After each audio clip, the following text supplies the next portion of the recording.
Kasunod ng aksidente sa Masbate, isinusulong na ang pagbili ng mga bagong eroplano para sa kaligtasan ng mga opisyal ng ating gobyerno. Ang ilang ginagamit daw kasi ngayong eroplano mas matanda pa sa Pangulo. May news to go si Tina Panganiban Perez. Kung saan saang bahagi ng Pilipinas at ng mundo, dinadala ng kanyang trabaho ang Pangulo. At para mabilis sa makarating sa minsay sunod-sunod na appointment, sumasakay siya ng eroplano o helicopter.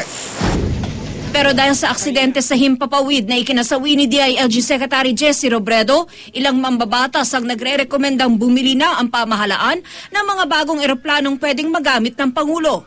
Isa sa mga nagsusulong nito, kilalang kaalyado ni dating Pangulo at ngayon Pampanga Congresswoman Gloria Macapagal Arroyo. So we in the minority would like to reiterate to beef up this mode of transport. We should not put a tag price for the security of our leaders.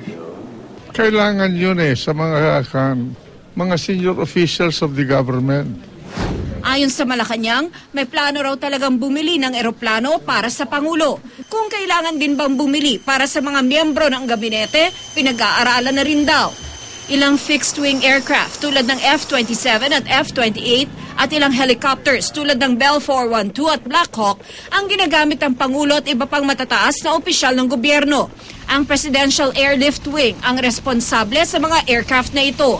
Pero ayon kay Congressman Suarez, luma na raw ang mga ito. Most of which are older than the President. Is he safe when he flies these airplanes, the ones we have? The ones we have now? Yes, of course. They undergo very stringent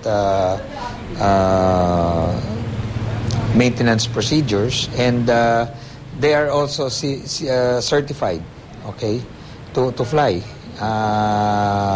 Especially more so that we're flying the President. So is it true that the planes are older than the President? I have flown aircraft far older than I am, but it's not on how you, it's not on the age of the aircraft, but it's in the manner of maintenance that you do with the aircraft. Oras na aprubahan ang pagbili ng mga bagong eroplano, bubuo ang Philippine Air Force ng isang project management team na magre-rekomenda kung anong mga eroplano ang bibilin. Tina Panganiban Perez, GMA News.